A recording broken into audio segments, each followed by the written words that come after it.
Welcome to OTUNBA SHOWUNMI SHOWUNMI. I'm glad that OTUNBA SHOWUNMI is in Ondo State, and we have a pleasure bringing him to our digital studio.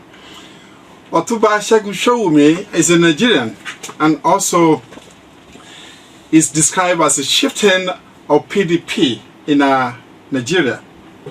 When we talk of his political role, he's a public affairs analyst. Everybody call him a strategist. He's not only a strategist, he's a commentator and a politician. He previously served as a spokesman and has been involved in political campaigns in Nigeria. OTUNBA SHOWUNMI served as a spokesperson for the former presidential candidate Atikuabubakar in 2019 election. Also, OTUNBA SHOWUNMI contested for the PDP's governorship ticket in Ogun State, Nigeria, in a prior election cycle. He is the convener of a movement called the Alternative, that is National Opposition Movement Coalition. The purpose of the coalition is aimed at identifying credible leadership for Nigeria's future election. Now, when we talk about his political views and focus, OTUNBA SHOWUNMI casts himself as a reform-minded politician, advocating for greater transparency, accountability, inclusion of ordinary citizens in governance, and addressing the disconnect between political elites and the populace. In other words, when it comes to youth and leadership, he has spoken about inspiring the next generation, encouraging young people to participate in politics, and not only politics, and also in governance. On democracy, OTUNBA SHOWUNMI emphasizes that democracy is not just for the elite, but should uplift children of the poor and broaden participation. He is gaining national prominence through his role in major political campaign. When we talk of the Atiku campaign, he's one of the foundation member.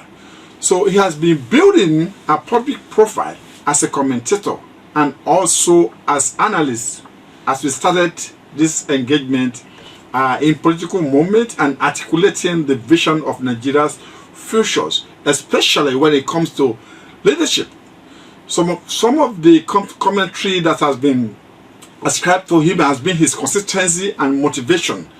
On article characterized certain actions as opportunities. Some people are saying that, but that is that because people cannot do without having when it comes of other view.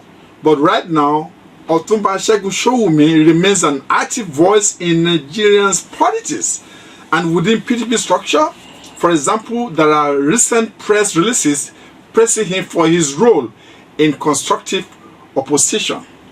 Here in Akure, Ondo State, OTUNBA SHOWUNMI is here in Akure to attend the Southwest Foundation, and he's going to tell us more about what happened today, what is going on there on the strengthening democracy through the dialogue, assessing progress, shaping the future. Welcome to MAJO Television Network, OTUNBA SHOWUNMI. It's nice to be here. Thank you very much for having me. I like your studio. It's well lit. It's very modern. Thank you so much. So, I'm Wale Akinbasote, and I'm speaking on behalf of the management of our MAJO Television Network. We welcome you to our studio. Now, coming to why are you here in Ondo State? What is going on about the Southwest? One of the things that has been around for us for some time is the Southwest Development Commission, otherwise known as the Dawn Commission. Many years ago, when it started, it was meant to be a policy think tank for the entire Southwest. Oh, great. And it has done quite tremendously in terms of peer review, inspirational conversations, occasionally bringing up good ideas just to unite the Southwest and to get them to return back, if you ask me, to the nostalgic year of the Awolowo, when they had a region and they could plan and do some of those early fests. As time went by, they continued to push that process with all of the governors of the southwestern state, all 6 of them showing interest and sometimes hosting events. Ironically, the Bola Tinubu administration has created a more nationalistic structure for each of the geopolitical zones, where you have the South-South Development Commission, you have now Southwest, Southeast, North Central, Northeast, and Northwest. So that means all of the zones, the 6 zones in the country, has now gotten an official constitutionally recognized commission.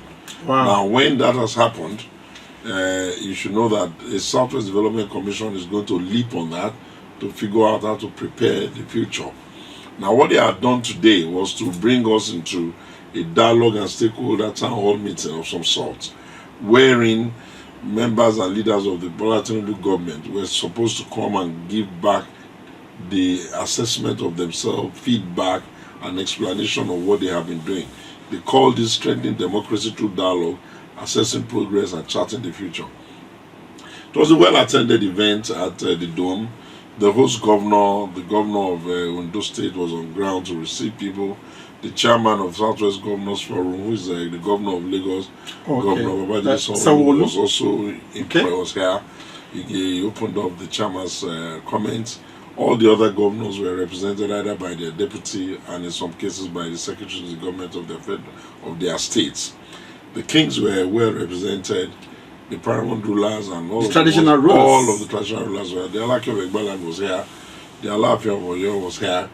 The one in Olongo was here. Of course, the king of Akure was here. Everybody. The Deji of Akure. Deji was here.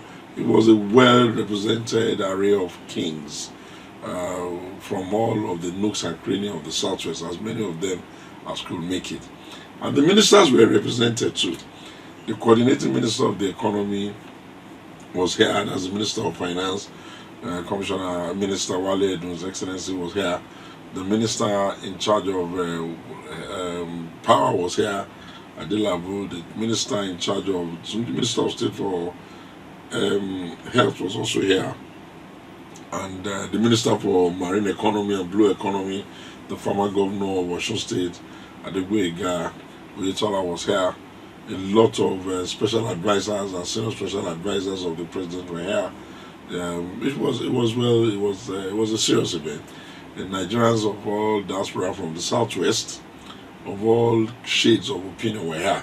And you know, I'm in the PDP, I'm an opposition person. They also extended an invitation to me, and I also attended. It was good.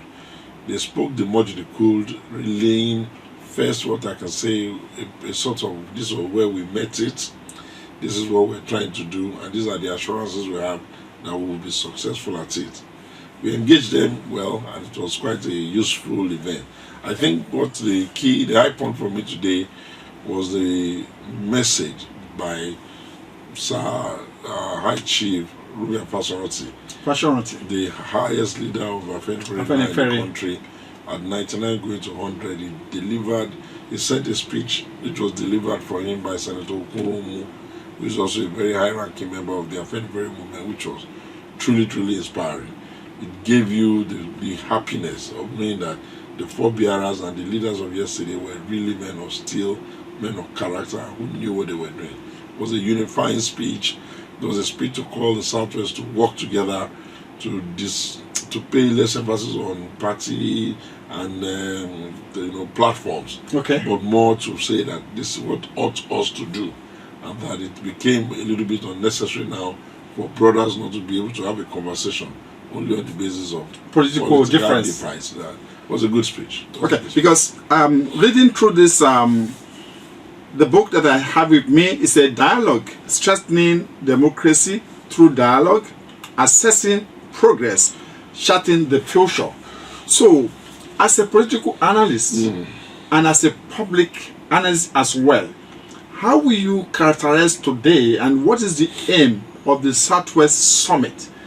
Is it strengthening democracy? Are they trying to bring the ruling and the opposition party together, or is it like building the Southwest, or are they going through like a regional governance strengthening? Well, I think that what we can say is that they came in here as our representative in the federal government, Okay. being Yoruba appointees. And if you look at the deck of the cards, you will know that almost all the critical sectors have Yoruba sons and daughters holding sway in the federal government. I suppose it was their humble way of coming back to engage their own and try to explain what they have been doing there, to break down the policies and at least the intention of the vision of the president, and to try and see whether they can get bigger level of buying and understanding. It was quite, to be fair to them, it was quite instructive. I came out with the conclusion or with the impression that if there be any challenge that the Bola Tinubu administration has, is their inability, if you like, to really communicate to people so that people can know. When you go on a reform agenda, reform is going to come with its own belt-tightening consequences. And when that is on, and after some time you begin to ride the horse well, it's not enough for a foreign organization to give you good reviews. What is more important is that there must be a great effort to have a handshake between the people on the lower rung of the ladder and the citizens of the country and the government, so that every side understands what's going on, why there are pains, if there are pains, what are the reliefs and all that. They did, to their credit, did give out a lot of data. Now one had to wonder that, okay, if this is what is going on, why is it that the Nigerian communication and conversational space does not seem to accommodate this level of optimism? And when we got to the question and answer, I did ask them a tough question in that direction, to say to them, when you deliver... So did you ask questions today? Oh, we did. Okay. We did. We asked the question. I was one that first had the first salvo and the question. And what I was saying was that if all these beautiful ideas you are bringing here and telling us this is what you are doing, this is what you are really doing, how is it that the vast majority of the people don't know? Why is the narrative in the country so harsh? Why are the people on social media so uncomfortable? Why does opposition not seem to get the message? And what I was really trying to do was not so much to criticize them, but to let them understand that we have gotten to the point in the country where we must begin to build consensus around development. And I try to, push back by giving them some data in terms of the poverty numbers, the misery numbers, and the rural poverty numbers, which in my opinion were still quite high. But other than that, it was a very, very welcome development. I think more of this should happen. I think it's not enough for them to gather only in one state in the southwest. If I were to recommend, I recommend that they did it in each of the states so that they can expand more the people. Those who serve us must be relatable and they must be accessible. And events like it give us the opportunity to relate and access to them. In terms of the organization, there's a lot of room for improvement by the host environment, but all in all, it was not a bad event at all. And I'm happy I took time out of my schedule to come in here and participate, because for someone who is in opposition, sometimes we can feel a little bit uncomfortable attending events of government, but hey, we're not supposed to be incapable of engagement. It does not matter what you call opposition. I feel that we have gotten to the point now where we cannot have the inability to listen and hear and offer opinion, taking what they are saying and query them on some of the things we're hearing. So I think if you remember, I now have what they call the alternative movement, which is to figure out a better way to engage the politics that we're running, lest we create enemies of ourselves when we actually say our objective is actually to serve the same people. If our objective is to serve the Nigerians, then there's no reason for difference in opinion to cause enmity. And I hope that more people begin to see life from that angle. But all in all, it was a good event. I saw the energy, the enthusiasm, the clarity of vision that President Bola Ahmed Tinubu is running. I hope and I pray that they are able to hurry up with the low-hanging fruit, so that it won't be what we hear from their mouth. It will be testimonials that come from the grassroots to say that yes, Nigeria has turned the corner. There will always be naysayers, those who wish the country no good. But I think the vast majority of us deserve to know precisely what is going on and what we are doing. So that's it. Yes, from a novel midpoint, I just want to ask a question because I saw Southwest Summit, and I heard it's not just like a rumor. I heard that they have this Southwest like a commission that's been going on, and every part of the country has their own commission. Looking at this book, I can see that the Cocoa House is here. Ife is still here. Lagos is here. It's like an old Oluma Rock is there. And so it's like it's bringing all the the former Western region together. So, as a public analyst, so what will you think? Is this Southwest Commission has a legal framework? It does. Okay. It is already signed into law. The commission has even been populated with their members who are to drive the process. So we're ready. I think the only thing that I could say is that probably they have not started effecting statutory intervention in terms of money to them, but all the structures are in place. And now I think they even have offices. They have offices? Yes, they have an office in Ibadan, which I'm told was given to them by the governor of Oyo State, Seyi Makinde. I'm told it's a good, impressive office that they've been given. Wow. So in other words, this Tinubu administration has like a regional... Every geopolitical zone have been given the opportunity to have this type of event. Wow. And the purpose is that they are supposed to be able to come together, plan as a people, do peer review, share experience and resources, and chart a course for their people. It's not necessarily, before you run away from your skin, it's not necessarily taking the country back into a regional system of government. It's just to ensure that they can plan together. Okay. Because people who belong to similar diversity, similar ethnicities, similar, agendas, similar opinions, similar culture, can better pull resources together.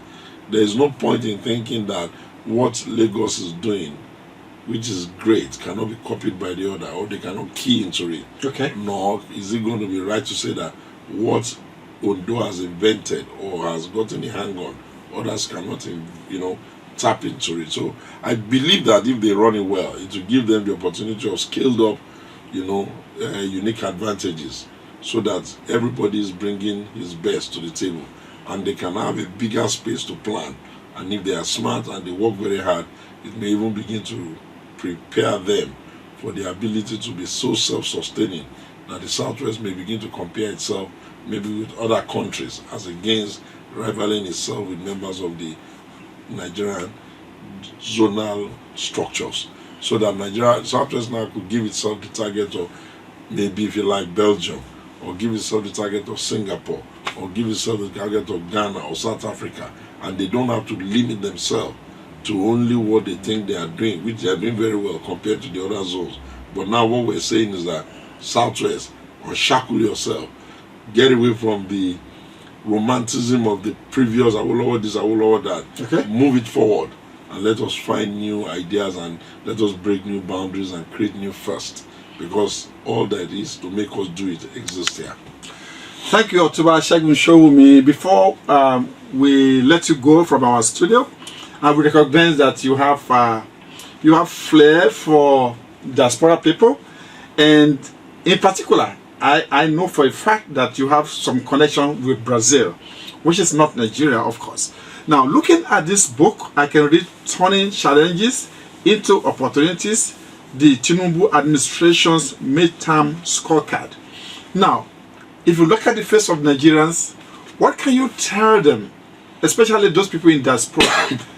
A little scorecard about what you can see and the assurance for those people in diaspora. I think what I would say to the diaspora Nigerians is that, listen, every society that has scaled up development and have been able to leapfrog, be it Israel, be it China, be it India, they have all done so because of their diasporal energy. Okay.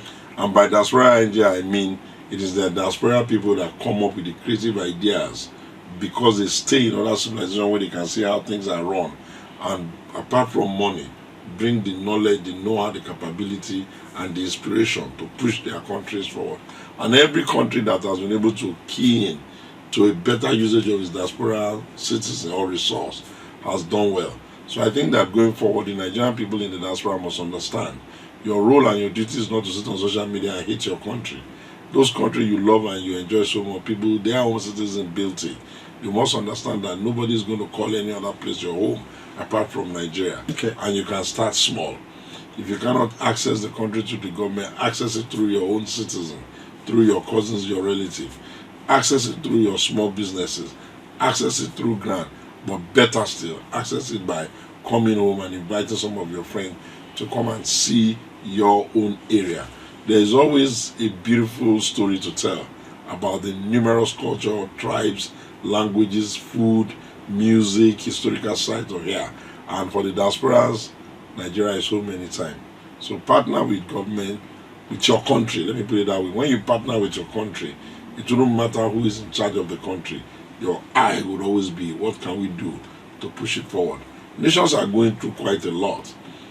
Israel and the Palestinians have just about reduced the bombing of themselves, and their citizens are still contributing to the country. Russia and Ukraine are still very much at each other's leg, and their citizens are still pushing their own weight for the country. China has not solved all its poverty problem. You can see all of their citizens all over the world still doing so, and India is a good example of what can happen when diaspora energy. So for the Africans, especially the Nigerians in diaspora, there are people here, people like me, who are asking that, bring your hand, let us shake, and let us look for the best of us to lead the rest of us, and let us all understand that we have been given life as Nigeria for a purpose, and whatever we can do to improve Nigeria, to be the ambassador of Nigeria, to be the brand agent of Nigeria, to be the promoter of Nigeria, to insist there is not only negative story that you hear about your country, then you would have been doing your own bit as citizens of the nation. Wow, what a great moment to have our Chief SHOWUNMI SHOWUNMI in our midst today. Well, till another time where we should have another special guest in our studio. It's me, your host, Wale Akimbasote, on the program Sele Ponce. Bye for now. But once again, we have pleasure having you in the studio, and we hope you come back again. Oh yes, I will. Thank you very much. It's nice to be here. It's been a pleasure. Well. Thank you so much.